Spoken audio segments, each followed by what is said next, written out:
Hello, and again, welcome to Bit Depth. I'm Santiago Ramones. Across from me is... Chloe-Beth.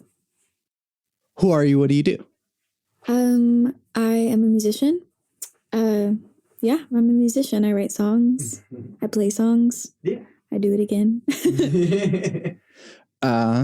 Then how did you first get started in music? I got started in church, actually.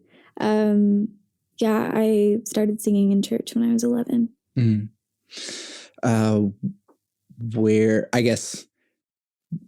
How do you get to doing it for your primary passion, aside from just starting and singing at church? How did it grab you? I think around the same time I started writing songs. Okay. And then my mom took me to a few open mics where I would play my songs that I'd written. And then I realized I had more to say than just in the church, and was like, I think I want to do it elsewhere too. Yeah. So, what were those first songs like, and do you still have them?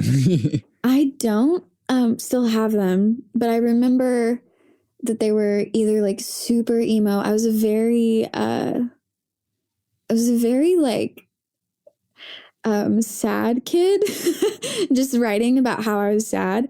Or I was writing Christian songs. So songs, just about God and like experiences with that at 11 years old. Yeah. My subject matter has changed. Sure.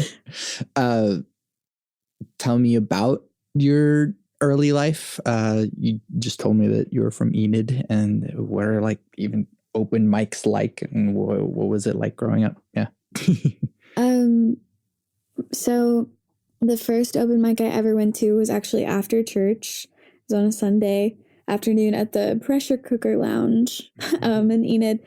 And a lot of bars in Enid are smoking still. Like, this was many years ago, but even today they're still smoking. They're just a really low-key kind of vibe. Very laid back. Everyone plays pool. Everyone's super excited about each other at the open mics in Enid. Like, music is not... It's popular. There are definitely artists in Enid, so it's not like unheard of, but it's a very small group of people. So they're very welcoming to new people, and were super sweet to me when I was young. Mm-hmm. We would do like an open mic, but then there also was a Sunday like round. So we would sit in a circle of like 12 people, and each person would do a song, and it was very sweet and welcoming. Yeah. And then, just life outside of music. What was, growing up in Enid like? It was interesting. Enid's interesting because, so it's like a 50,000 or 60,000 people.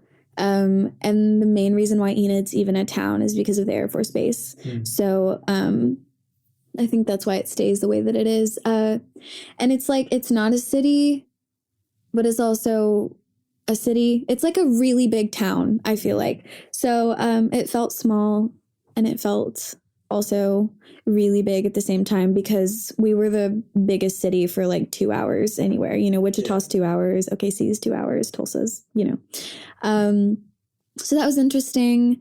And I think church was a really big thing. I mean, everyone was in church. If you weren't in church, it was a really big surprise. Sure. And I didn't mind it. I'm thankful to not be there anymore. Just because I feel like there's a lot more opportunity, a lot more diversity. Like, Enid is very like all one thing all of the time.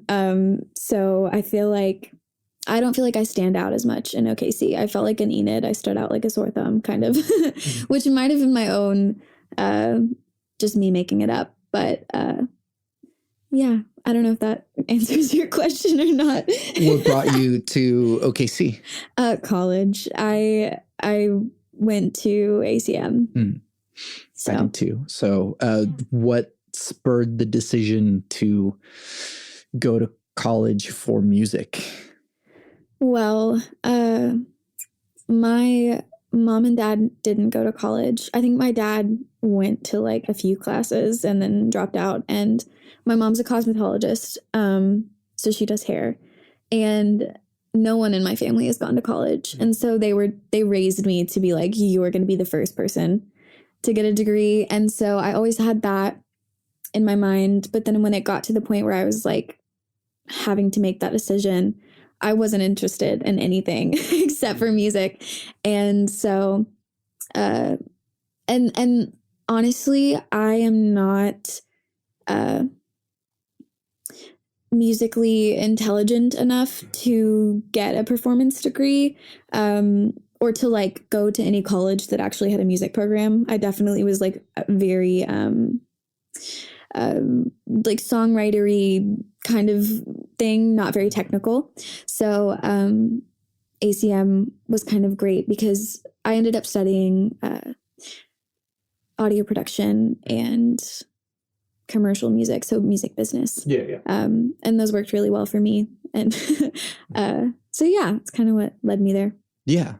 It figures that, I don't know about you, but like, I think, well, when did you go to ACM? What year, I guess, did you start? 2018. Okay.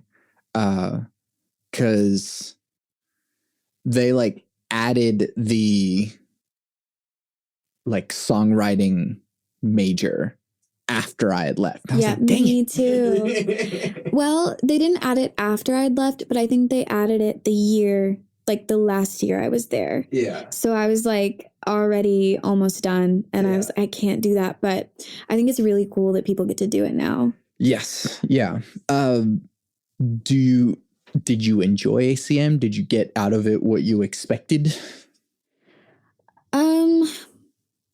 Yes and no on both.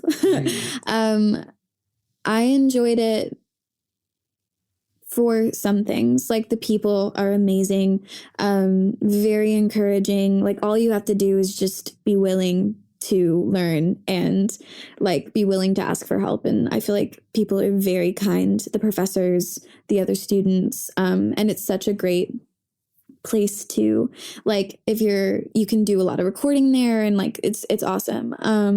I hated college, just that, like going to classes and doing homework, and I was gigging a lot.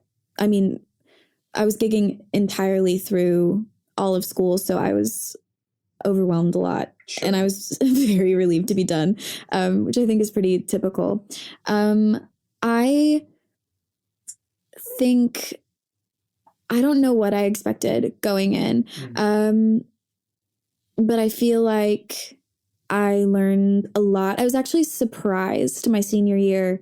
I started going to studios more, like professional studios more, my junior and senior year, and I actually knew what I was talking about. And I was surprised because I definitely, as far as like engineering goes, I was like mids in my class, like I wasn't the best, I wasn't the smartest, but I also wasn't, like struggling too much. Sure. But I definitely thought I knew nothing. And then I realized like they actually taught me a lot about engineering and the business side too. Like, I feel like, I mean, I know a lot about like copyright and publishing and like how not to get screwed over. I feel like most of it's just like how not to get screwed over. Yes.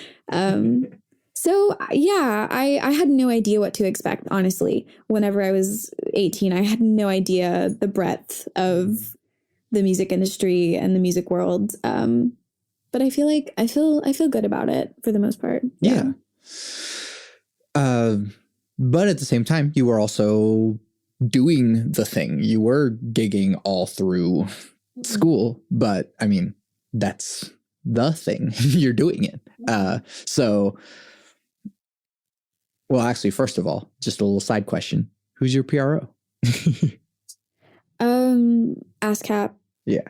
Yeah. I keep telling my music friends that like, if you haven't already signed up on whatever PRO, like please do so. I tangentially work for don't know if I'm like at liberty to say that on record, but like, cool, here you go. And so like I assist in the like making sure that if music gets used in stuff, that those people are on the list so that they can get paid. That's super neat. And wow. It's really important for every musician to get on a PRO. Yeah. So they can make money. Own your own publishing and like, because yes. Sorry. Taking that moment to do that PSA. It is important. Here's a question kind of also just like for me, how do you get gigs? How do you get gigs? How do I get gigs? Nowadays it's mostly just like word of mouth. So, you know, I played somewhere and some person was there and saw me and then asked me to be at their place, or, you know, they saw a post and were like, oh, she's playing music, you know? So yeah, it's just like exposure and like, you know, being out there. When I first moved to OKC, I got gigs by going to open mics all the time on the regular and just talking to people and then going to people's shows and like kind of just, you know, doing, and then sending hundreds of emails and getting no answers, you know, for the most part. And then like one person answers and you're like, oh, thank God.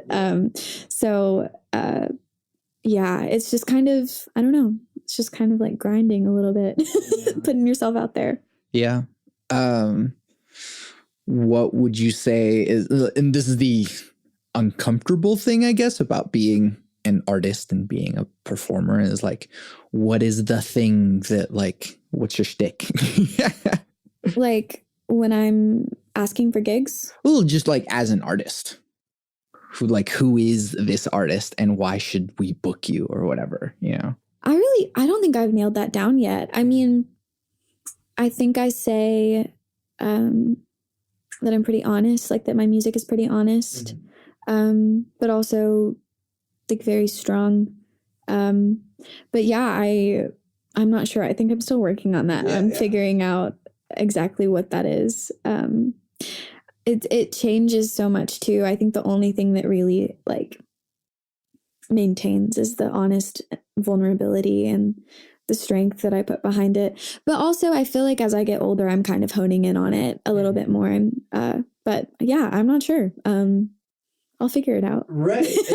But that's like the scary thing too, is that as just a creative person, like not just a product to be sold, like we're just like people, and we have to like figure out how to like turn ourselves into products. And that's like really strange. It's almost, I when I was younger, I spent so much time trying to brand myself. And so I would like dress a certain way and like kind of try to mold my songs into one sound and do the whole thing. And then I don't know when I let go of that, probably sometime in college, but I finally was like, I don't care anymore, you know? And I feel like, exploring writing different kinds of songs and dressing how I wanted and just being myself. I feel like I've finally kind of been able, like who I am is my brand, you know? Exactly. And also I really admire the people who have like a persona that they do. And like, I think that that's so beautiful. And I think I tried to lean into that a little bit and was like, I don't think that I'm capable. But yeah, I love that. I love that side of things too. But anyway, yeah, I feel like for me, figuring out the brand has kind of just been letting go of trying to fit myself into that box. Yeah. Yeah. And that's a bit, and yeah, I don't want it to sound like by asking the question, it's like, you should have this thing, but it's more about the whole, we kind of are products and it's gross. Yeah. So then you kind of talked about how like trying to fit songs into a sound and then not. What was that sound? And then now what are you doing?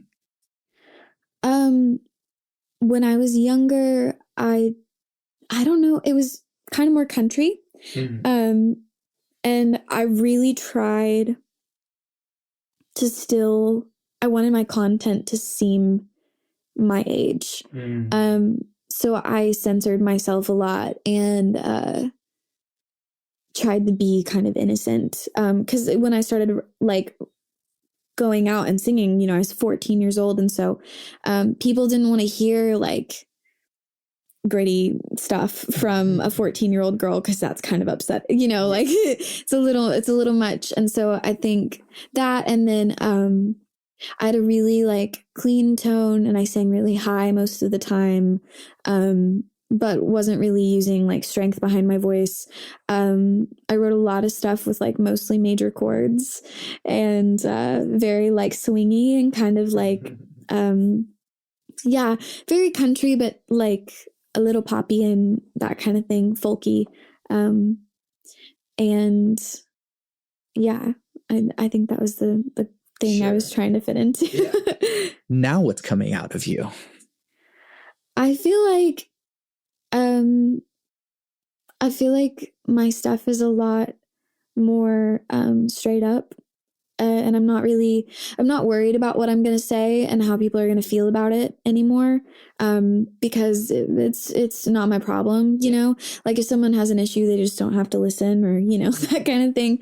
I definitely have a lot more vibrato now. I have a lot more grit and power, in my voice. And, I write more complex songs with more chords. I used to write like 2-chord songs on the regular, and now do more of that kind of thing. So yeah, not too much of a huge change, but it feels more me now. Yeah. I don't know, like going into like different trains of thought here. Influences. Who were you listening to? Who are you listening to? And is that making its way into your music? When I started, I was I was listening to I love the Killers. I loved the Killers. Like Hot Fuss was my everything. Brandon Flowers was my everything. Florence and the Machine, I think it's called Lungs, that record was super big for me. And who else? I listened to a ton of Mumford and Sons. I really loved Mumford and Sons. The Hey Ho era. Yeah. So yeah, all of that, like the kind of like the 2010s indie genre, basically, was super influential for me. Lately, I listen to a lot, like everything Justin Vernon. I love everything he does. I've been listening to Volcano Choir and Big Red Machine lately, which Big Red Machine is him and the guy from The National. I can't remember his name. And then Volcano Choir is kind of old, but they have really beautiful songs. And Justin Vernon sings in his falsetto a lot, but in Volcano Choir, he sings in his chest and is very like I don't know. He's got a really beautiful voice in those songs. And I've been listening to Katie Kirby. She's an indie artist. Angie McMahon, and who else? There's this band called Lamelda. I don't know if that's how you say it, but they have some really great songs. And yeah, so kind of more like indie stuff lately. So I guess I haven't really changed much, but well, I mean, what is of the time though, so yeah. Yeah, that's the other direction my brain went to is voice. So how do you feel about your voice? Like I'm primarily a singer as well, and there's this weird thing that happens as you're like getting to know yourself as a singer, that there's like a thing that you want to be and you're striving towards. And then there's just like the thing that you are and like are settling towards. Yeah. What was that sort of exploration for you? I have always wished that I was a low singer. Like I've always wanted to be like a really full, deep alto singer. And I'm definitely not. I'm definitely full soprano, like all of the time. And I think, yeah, I just wish I sounded more like I wish I sounded more like a man. And so I tried that for a little while, and just it was impossible, for me to sound any different than I do. So now I think lately what I've been learning is all of the different ways that you can use your voice. I think starting out, I sang a lot in my mix. So I sang a lot like in my middle range and was very like clean toned. And now I've learned like, when I sing in my chest, it sounds fuller and more resonant. But then like when I sing in my mix, it has a different, more like pure tone. But then I can bring the vibrato into it and like have some emotion.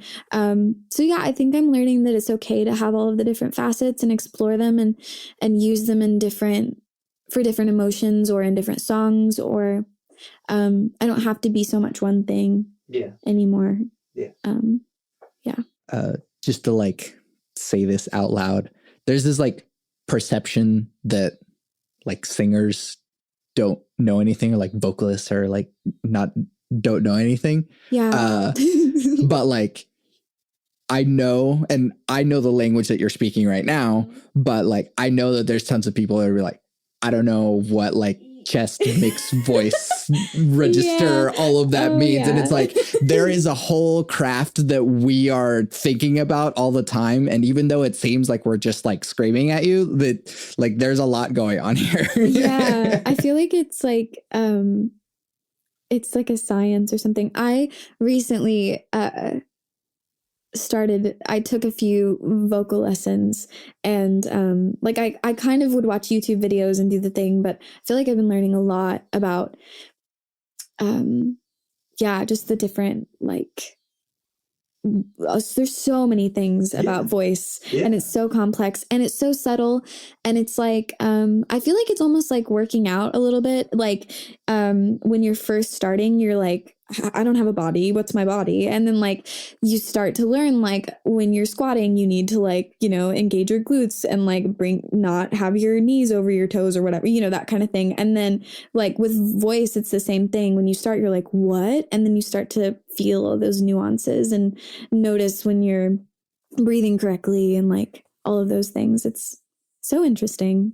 Sorry, weird tangent. No, and I love that. And that's the thing about voice, is that while all music can be really technical, voice has a high degree of intuitiveness to it, that you have to sense what is happening. On guitar, like you can tell, the instrument tells you whenever you're like doing something wrong because the sound won't happen. But like your voice is showing you something and your body is telling you something, but it's not the same way as with an instrument, because we are the instrument. Yeah. With instruments, you can like visually see what someone's doing. So like, someone can look at you, or you can look at yourself and be like, oh, that's not, and then with voice, it's like, I don't know, like it's all happening internally. Like, how are you supposed to know what's going on? And that's where you get like a really good voice teacher that can hear what you're doing and go, so cool. Oh yeah. Like it's you've done enough voice lessons, I'm sure, that it's like, oh yeah, imagine like lifting, or imagine, like there's so much imagination or metaphors that we use to like, oh, in this sort of thing, imagine, squeezing an apple or something, like whatever sort of thing that like, for whatever reason, this crazy ass metaphor actually works. Yeah. You're like, oh, that makes sense. Mm-hmm. And then, note comes out perfect. Yeah. You're like, wow. Tell me a deep nitty gritty thing in your songs or songwriting that you are particularly proud of, but people probably won't pick up on the first or second listen. I'd have to think about. Let me think about the songs. I mean, I know as a songwriter that there are little things in my songs that I'm like, I hope someone catches this. I'm going to put this here, and maybe someone will eventually discover that little secret I put in there, or this wordplay, or this whatever. Yeah. Yeah. Okay. Yeah. Actually, I have this song called Poise, and it's about the government, but more specifically, like, trying to cope with all of the crazy stuff that's going on in the world. Like, I struggle with caring too much or not caring enough. Like, I get really apathetic or I'm like crying. And so, learning to still be active and still, listen to what's going on in the world, but also not like lose my mind about it. Yeah. Anyway, so there's a verse and it's like, I'll die if I breathe in, but I'll suffocate if I don't. I'm not entitled to oxygen, but a girl can only hope that you'd put your lips to my lips and breathe out just a little bit. I'm not asking for a whole script, just a pill or two for the fun of it. And I feel like a lot of people don't catch. A lot of people think that that's about like kissing, and it's not. It's about mouth to mouth, and then the script part people think is about like a script that's like, you write out a script, but the script, like a prescription. Yeah. And I've explained that to a few people because they thought it was like a totally different thing. But yeah. Yeah. And that's another part of songwriting that isn't, I mean, yeah, as artists, we're expected to sing, we're expected to play an instrument, and we're expected to write songs. And these are all things that are part of the things. Like, so we're also poets. Tell me about your poetry. I don't know if I consider myself a poet, just because I don't write other than when I'm writing songs. Yeah. So I guess like I'll have like little, I'll write lyrics sometimes first, but they're just very like short and very like song form. Like, I don't even know if I know how to write poetry anymore. Maybe when I was young, but I don't know. I think I don't know. My purpose for doing it is really to like understand myself and to understand my friends and family, and just kind of process through that. And yeah, not just processing through like my own stuff, but processing through like, my friends having a hard time. And so in order for me to try to understand it, I write a song about like what they're going through, or things that I've witnessed, like, it's just, I don't know, an examination of everything. Yeah, exactly. Do you show or like tell the people that you wrote songs about the songs? Yeah, it depends. If it's pretty mean, generally no. Yeah. But as I've gotten older, yeah, I do show people. When I was younger, I wrote a lot of songs about a lot of things, and I was like not telling anybody. Yeah.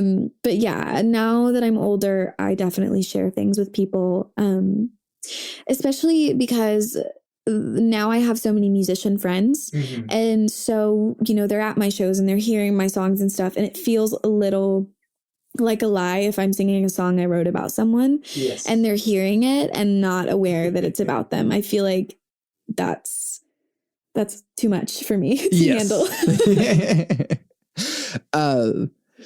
Oh yeah. And then the other thing is just like performance. And I don't know how involved you were in performance, like at ACM, but like, it was so strange to me to like see performance students that were like, one, not wanting to perform, which is like, this is why you're here, but two, like so unwilling to let go that the performances suffered because of it. Yeah. What was your major? I did production as well, okay, but I just took all of the like additional songwriting and composition and stuff. Okay, So gotcha. Okay. I think I get that. I get what you're saying, and I definitely agree. But then at the same time, I remember when I first started feeling that way, like my legs would shake, like uncontrollably, where it was kind of embarrassing on stage. You know, it was very obvious and things like that, because I was so worried about people's opinion of me that I really couldn't get past it for quite a while, like a couple of years. I really was just like, it was so much about me on stage when I first started and so little about anything else. And so I feel like, I don't know what anyone else is experiencing, but when I was younger, I was so consumed with like that, with like me. And I think now that I'm older, I feel like it's still about me. Like, I'm not going to lie. Like, I'm not up there only for other people, but I'm less worried about, I guess, what other people think. Like, I'm less worried that someone's going to look at me and have an opinion that's suddenly going to like change my life and make everything horrible. Sure. And I feel like when I get so consumed with the thought of like other people, the song suffers and the performance suffers, and that experience that we're all supposed to share suffers because of that. But yeah, no, I think I get the performance thing, especially since I feel like a lot of people who go to ACM haven't been performing on a regular basis until they get there. And not everyone by any means, but there are a lot of people. And it's terrifying in the beginning, you know? But I mean, the best way to learn is by doing and like making mistakes. Absolutely. So what's something, it's just entirely unrelated, but like trying to finish up the questions on this half of the list. What's something people don't normally know about you? I'm not sure. I wonder, people might know this. This might not be like super cool to say, but I am certified in teaching yoga. Cool. I don't teach yoga, but I am certified. And I'm really, I like yoga a lot. So yeah. What, like, do you do yoga every day? Do you to varying degrees, yeah. So sometimes I do yoga for like 10 minutes and sometimes I do it for like 2 hours. It really depends. And it really depends on like what part of like how my life is, you know? Sure. So lately it's been like I'll do yoga maybe 5 days a week, with like some stretching on the days that I don't. And then sometimes I do yoga like an insane amount whenever I'm less busy. So yeah. Let's do yoga with Chloe-Beth. And then what advice do you have for people that are wanting to do what you do? Honestly, I think don't wait until you're perfect. I feel like that's really hard with creativity. Like, you're never going to be perfect, but I feel like that's kind of the point, you know? Like, go out there, perform, like show people your art, and, you know, get through all of those jitters and all of those things at whatever level you're at. And, you know, keep practicing. Don't stop where you're at. But I feel like, yeah, don't wait until you feel like you have it all together, because you're never going to have it all together. Yeah.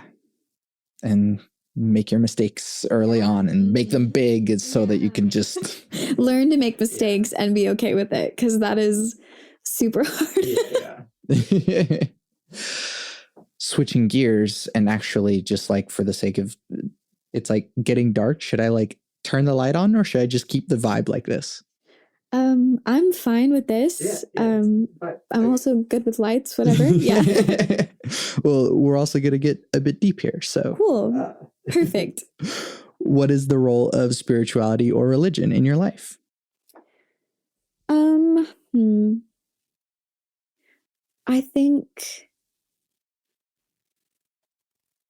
I feel like spirituality helps me to feel more peaceful. Like, I don't know. I meditate, and that's kind of my thing, like kind of the yoga thing. So like breathing exercises and meditation and things like that are what I consider my spirituality. And so, yeah, I think it just helps me to feel more peaceful and kind of be less self-absorbed. Because I think I get really caught up in like my ego and like what people are thinking about me, or like things that I did wrong or things like that. And I feel like spirituality helps me to let go of that. Yeah. Sometimes more often than not. How did you get to that point? How did you learn to meditate? I think it was honestly when I started practicing yoga. So at the end of a yoga practice, there's something called shavasana.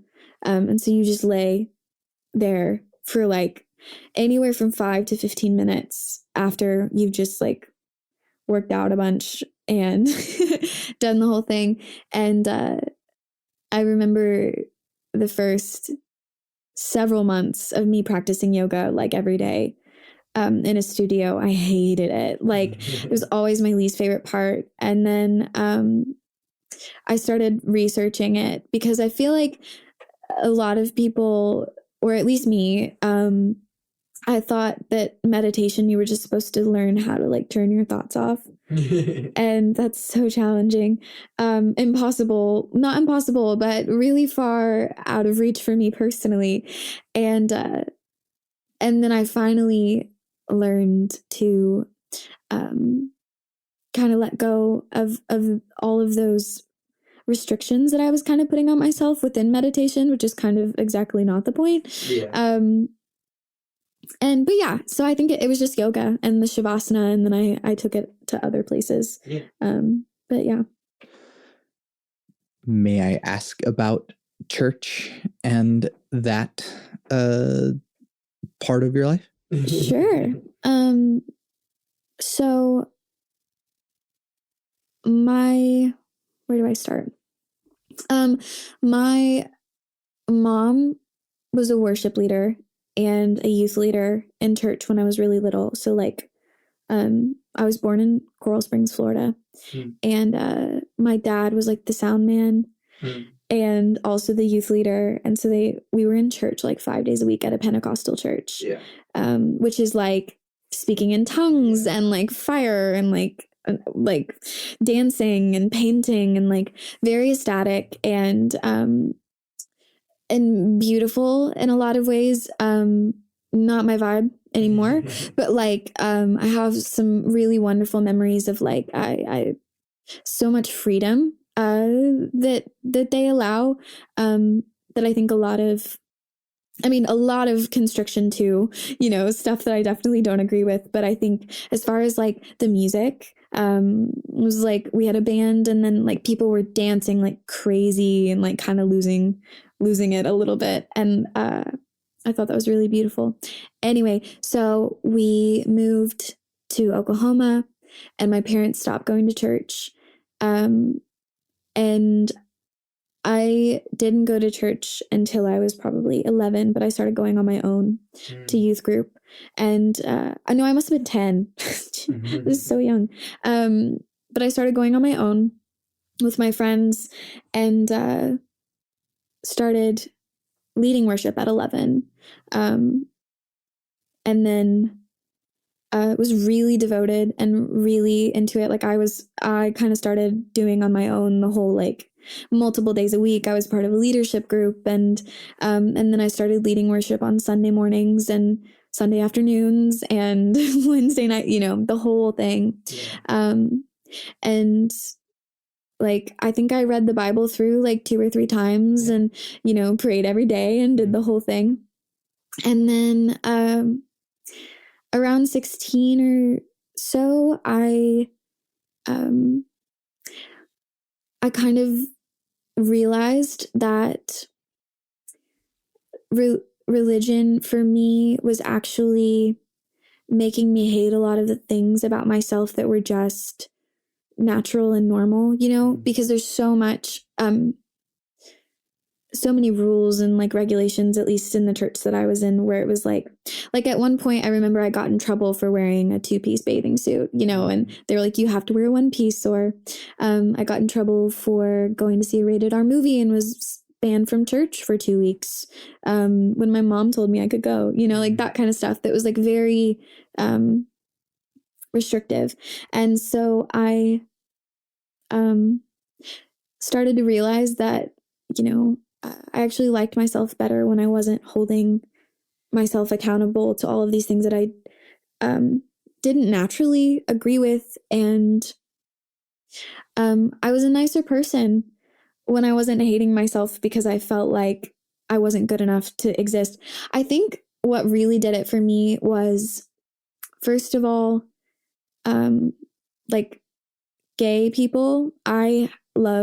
I'm gay, I'm bisexual, and but then I didn't even know that at the time. I had a lot of gay friends, and I was like, I don't want to do the thing where I'm like, I love you, but I don't agree with what you do, because I didn't feel that way. Like even then, I was like, I love you and do your thing, dude. You know, like it doesn't matter.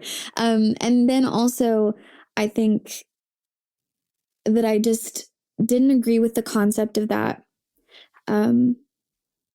We were born like not good enough, you know, that we were born as sinners and we were constantly seeking validation from something else.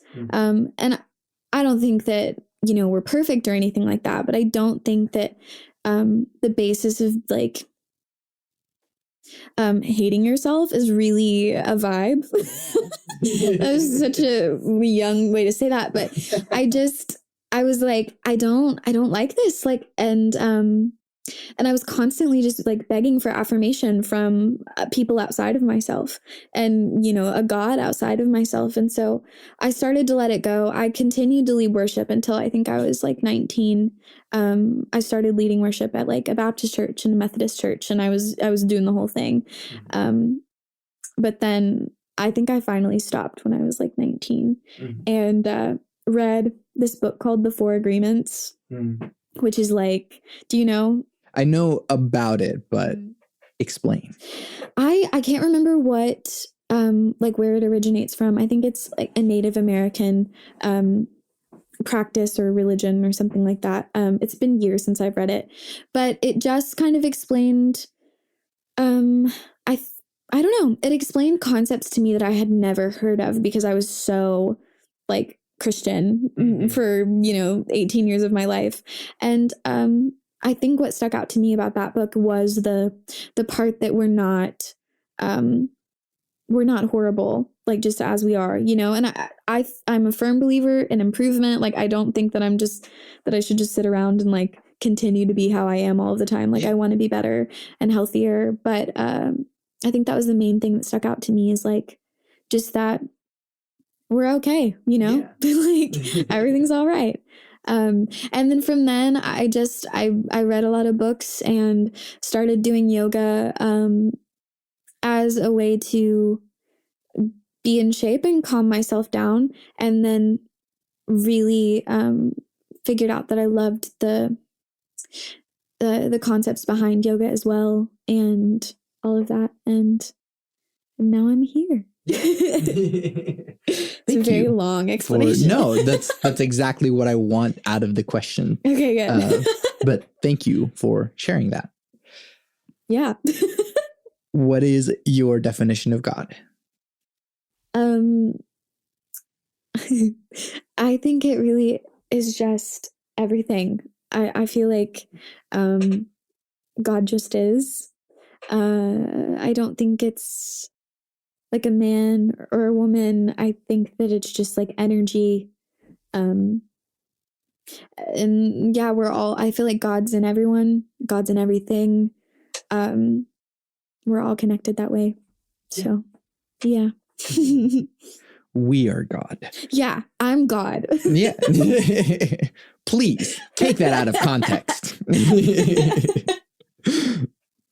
What is free will? I mean, I feel like that's just, I don't know, like the concept that you can make your own choices. Yeah.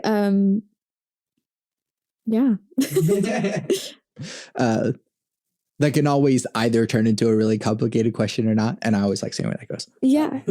Yeah, that's fair. What do you think happens when we die? I have no idea. I think, yeah, I really don't know. Part of me, I think that the one that I'm leaning towards the most is just that we are just done. Or I think sometimes I really do think that we reincarnate and that we go to another body and do the thing over and over again. But I mean, obviously no one's sure, but I really like feel very loosely about that. I'm like, I have no idea. Sure. Yeah. I don't know is a valid answer. Mm-hmm. Thank you. What do you think? I'm interested. To quote another friend of mine who has been on this podcast, is the body decays. Yeah. But also hopefully the people around you that care about you will celebrate your presence in their life and the things that you had done with them, and then, you know, mourn the absence of you, but hopefully more so celebrate your existence. Yeah.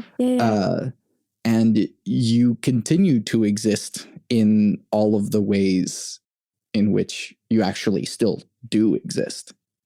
Okay. We're perpetuating our existence right now. This is being recorded. This is going to go on the internet. Mm-hmm. And we will exist. We will be alive for as long as the internet exists. Yeah, that's fair. That's neat. Yeah. So almost like living on in memory, kind of. Yeah. Yeah. Mm-hmm.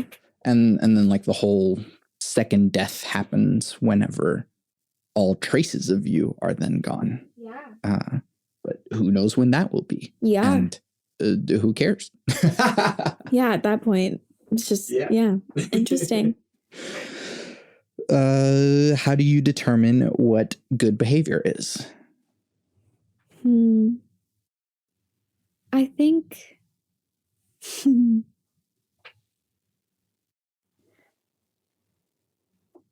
I feel like what feels good in my body, like what feels peaceful, but also what's not hurting other people. But then I feel like there's an exception to that, because I feel like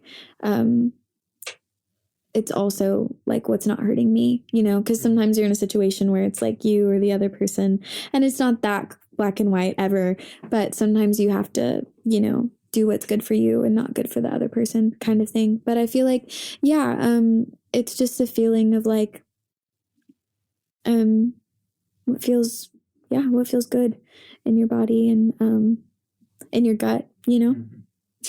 Yeah. Reducing harm is not a bad guideline to work with. How do we reduce the division between people, assuming that is something that you want to do? I think that would be great. Yeah.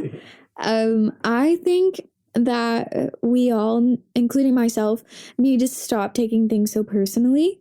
I think that would help a lot. I feel like we, as like just a human race, make everything about us. I don't think that it's necessarily like something that people need to be hated on for, but I feel like just not making things about ourselves so much, and just understanding that everyone's operating like on their own path, and most people are not trying to like hurt your feelings, you know. Some people are, but like assuming that most people aren't trying to hurt your feelings, I think would be beneficial for for everyone. And even for people that are trying to hurt your feelings, Yeah. it might also help you to not take that so personally either. Because it's not about you, even if they are. Like, it's about them. Yeah. Yeah. Do you believe humans are evil by nature? No. We talked about this. No. But that is a question on the list. And do people say yes? There are people with different beliefs. Yeah. That's so interesting. I would love to hear like that. Like, what do you believe? What do you believe? We're pretty good. We're lazy. Humans are pretty lazy. Do you think we were in the start though? Like, do you think that that's a product of technology in the modern day? No, I think humans, like, if you go to like prehistory and like pre-agricultural hunter-gatherer type tribes, like, we do enjoy just like chilling. It's pretty great. I agree. Yes. And in some ways, like the dawn of agriculture was like a way of working even less. Like, oh, we have to like go out and hunt or like go out and like gather fruit and vegetables and stuff. What if like I just plant something and I don't even have to go anywhere? It's like, cool, like good idea. But also now we have to pay rent and that sucks. Yes. It's the farmer's fault. They started it. But I mean, yeah, like humans are collaborative tribal people, and the sort of good and bad sides of that comes from it. But like the reason why we like it hurts so bad to be rejected comes from like a very human part of us that we need each other to survive on like a primal level. And that's why like love is so important to us. What do you think humanity is heading towards in the future? Oh man. I don't know. I really have no idea. I think it could go both ways. I feel like right now, it's not looking good. But I also do think that people just change very quickly. So I haven't lost faith that we're not going to have a moment as an entire world where we just are like, all right, that's enough. And we're going to like move forward. I mean, like environmentally, and then like within the United States, like politically, I mean, within the world, like the way that everything is going. I don't feel like we're doing well. But I don't think that means that this is how it's going to be forever. I'm not saying that it could be bad, but I'm hopeful that people will be able to change course. Speaking of changing course, what are you optimistic about for our future? I'm really optimistic because I feel like we have a major focus on mental health lately. Like I feel like Gen Z specifically is really focused on mental health and communication and those kinds of things. And so I feel like hopefully the generations that are coming after us will be more considerate and kinder to each other and healthier, and just like more knowledgeable about how we interact and how we treat people. So I feel like that's really cool. What makes you content?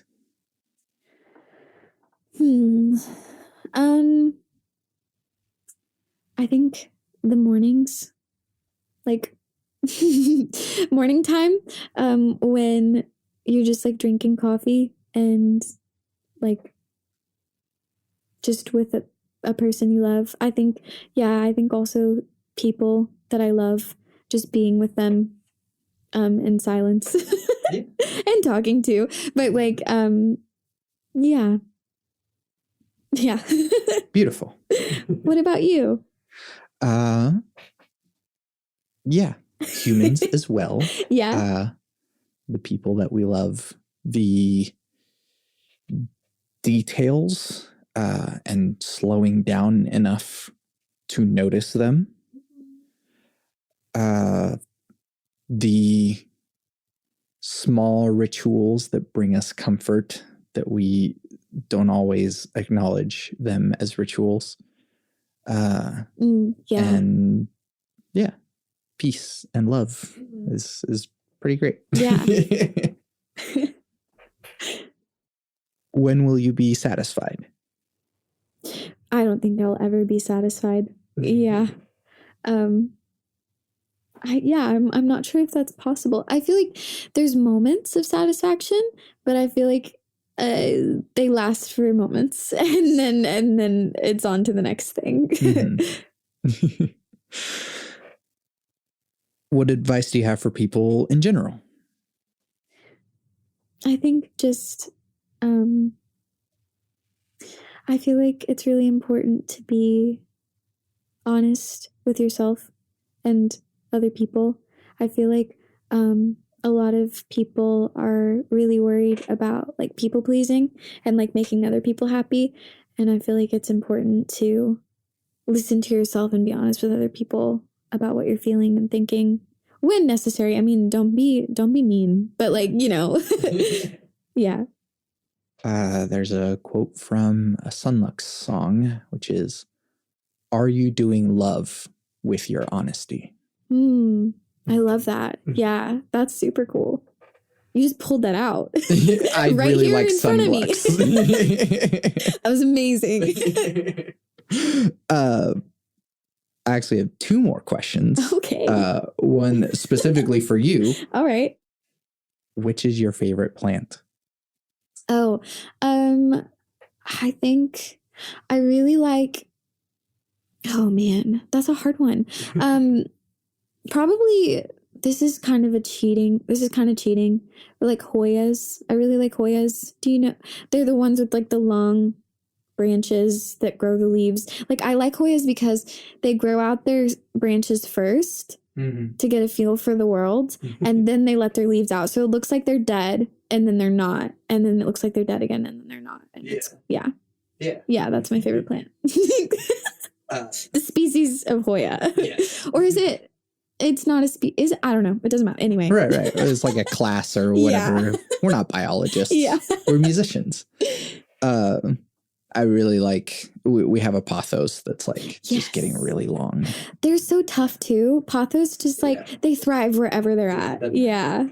I love that. I want to see it later. And then lastly, potentially most importantly, cake or pie? Oh,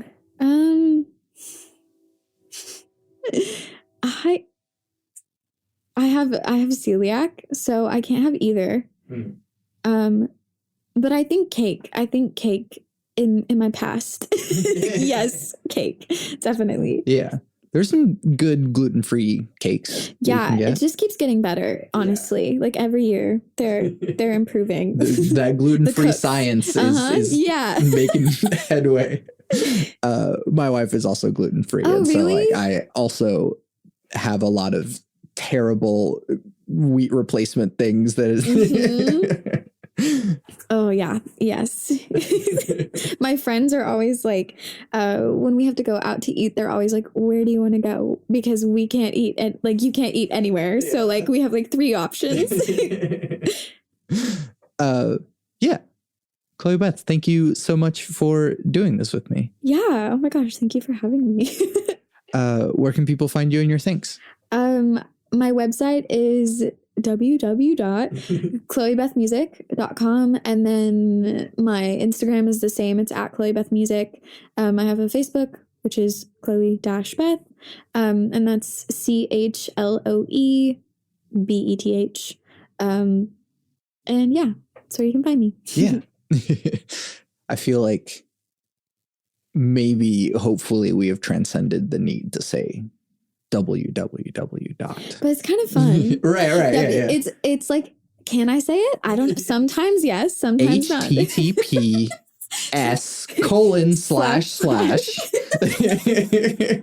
Yes, exactly. Whenever I'm like, so I don't have like an email signature, but I manually type my email signature every time. I do too. And so I like it's name, depending on the context, phone number, email, website. And I do HTTPS:// Does it make it a link then? Well, yeah, depending on like Google, like Gmail will, if you press space, I think it'll automatically make it a link. But Command K, hyperlink everything. So nice. Got to make things as easy as possible. You can hyperlink your email as well. Oh, wow. I didn't know that.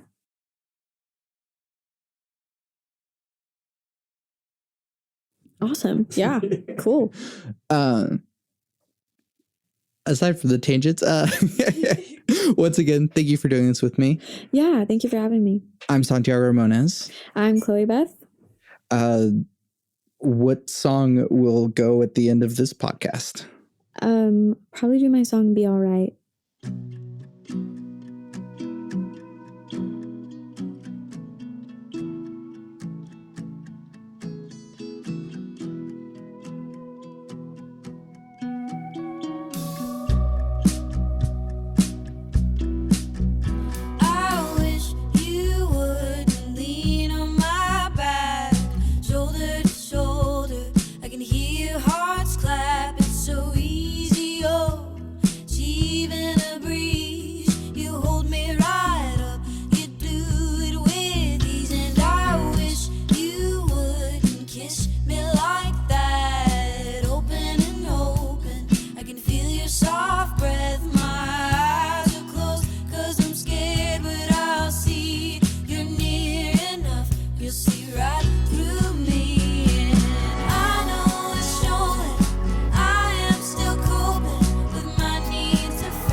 You can find everything that I do on my website, santiagoramones.com. I make music and produce audio. The music you're hearing now is music I made. You can listen to official releases by Santiago Ramones on Spotify, Apple Music, and the other streaming places. Or you can support me directly by buying my music on Bandcamp. I'm working on Hypothetical, my first singer-songwriter album, so if you'd like to hear that at some point, there are lots of ways to support me on my website. There's a Discord server in which we discuss deep topics from the podcast, but it's also a community of beautiful human beings. All the links to all my things are on my website, santiagoramones.com. Please take a moment to rate and review the podcast. It would mean a lot to me to hear what you have to say, and it lets others know what to expect. It's better than I could ever explain. I want to help the world have deeper conversations. So thank you for listening to and supporting Bit Depth. I always end the podcast with my 3 things. They shape my life philosophy. Those 3 things are: love never fails, it's going to be okay, I might be wrong.